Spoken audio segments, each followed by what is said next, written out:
If you're old enough to remember when phones had cords and the only thing that went viral was a cold, then you're in the right place. Welcome to the Big 6-0 with Kaylee Harris and Guy Rawlinson. Because who better to discuss life's second act than two people who still think mature is a type of cheese?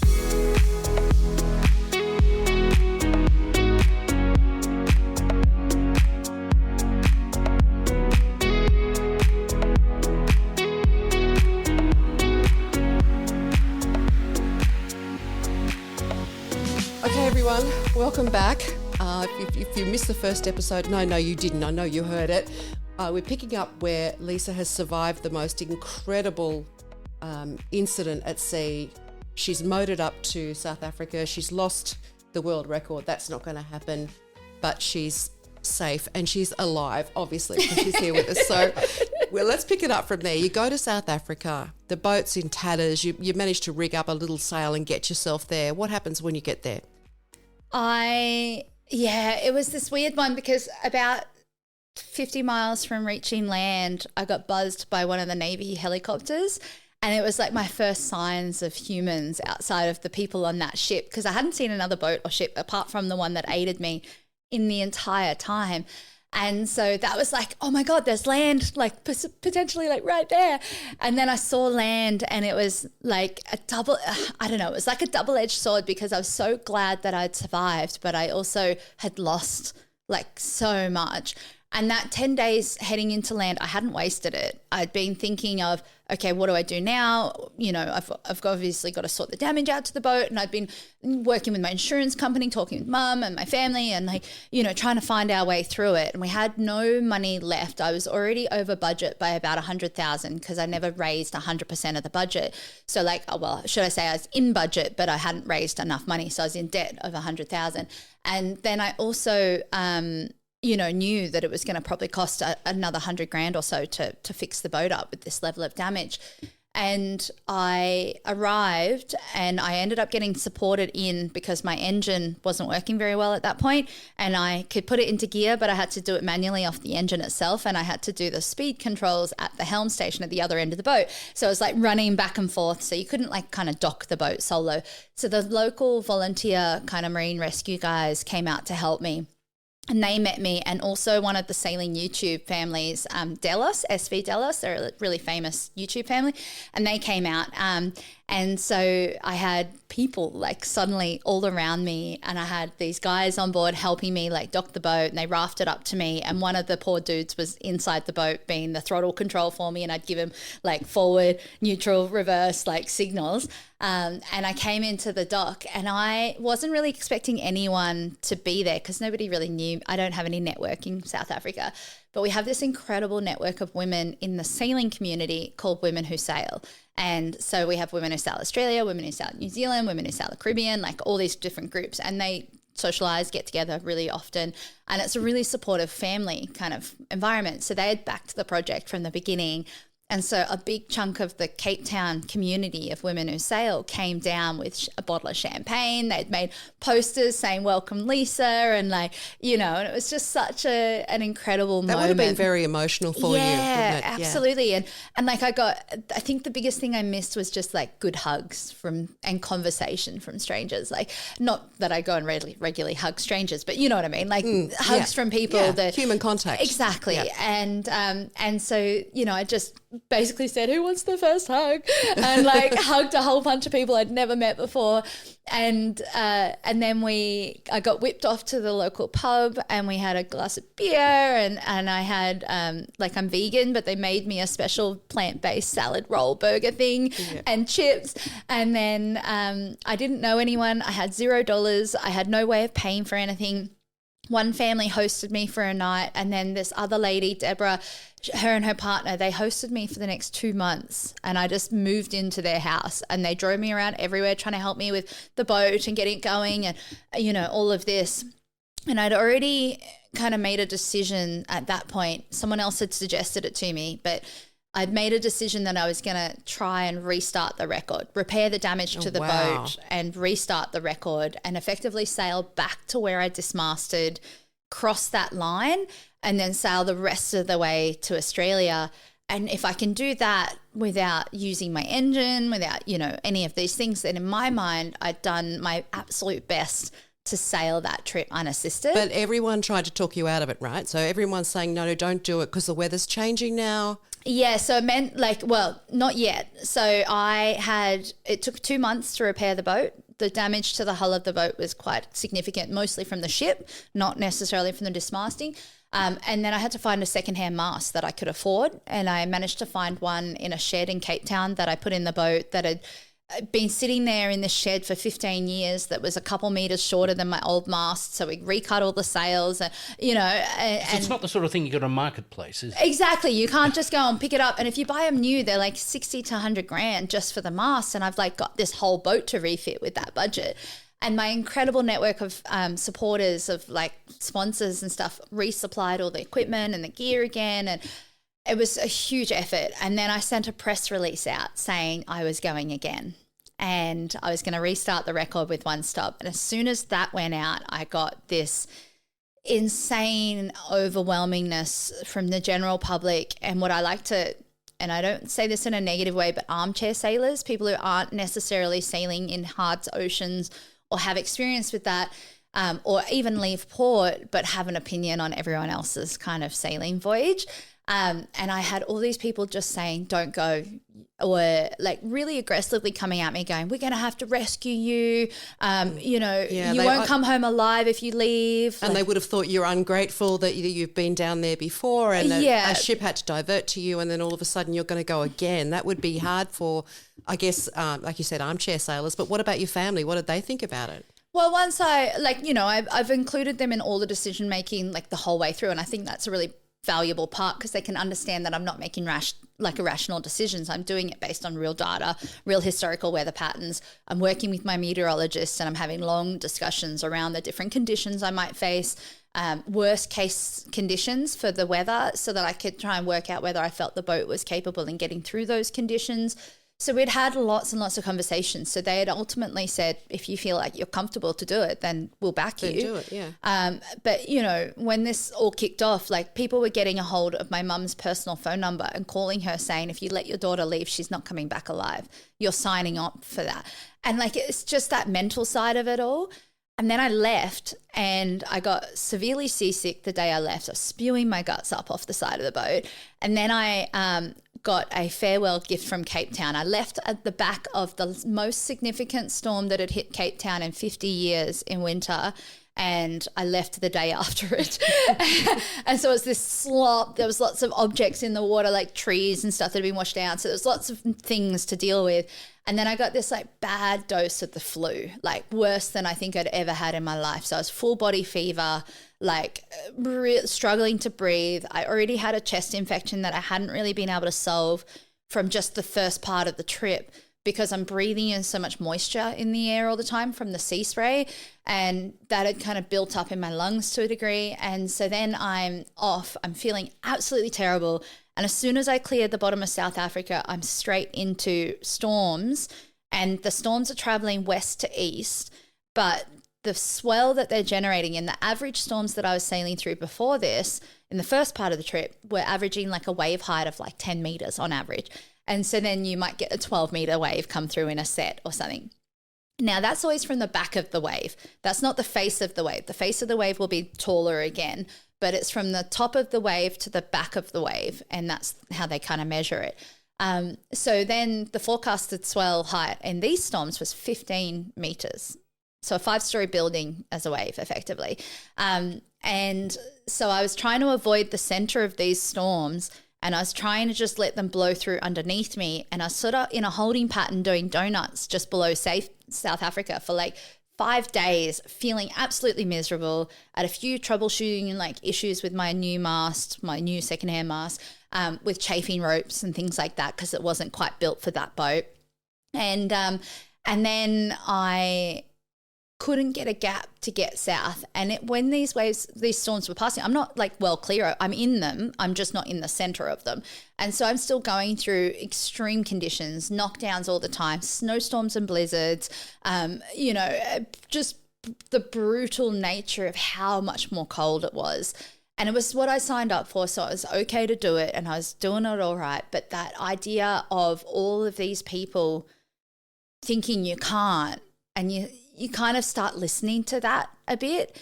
And so eventually I had this one, like it was 5 days in, I wasn't getting anywhere. I was feeling incredibly frustrated. I was doubting the boat. I had all the past trauma from the dismasting. Every creak and groan was like a whiplash effect. And I was like, my adrenaline, my anxiety was through the roof. And then I was like so sick. And I was up on the left-hand side of the boat and the port, which was the low side at the time. And I was trying to untangle a rope, and out of nowhere, this wave broke on the boat. And it was like a, 15-meter wave, like just smashed us. And the whole boat was just thrown and engulfed in white water. And I was on the low side, so I'm the closest part of the boat to the ocean. And it ripped me off the deck of the boat so violently fast. And as it was dragging me down past the rigging wire, I somehow hooked an elbow around a piece of rigging as it ripped me out to sea.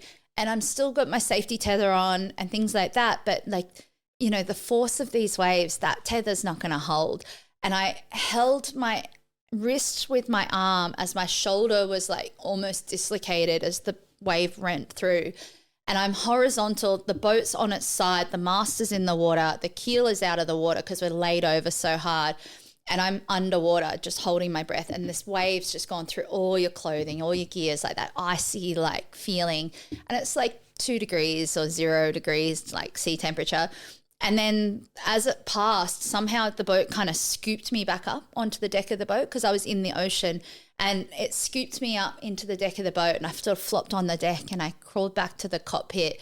And I remember just breaking so intensely and just thinking, they're right. I can't do it. I'm not strong enough. There's only so much a person can give in a situation like this before you hit your wall that tells you can't.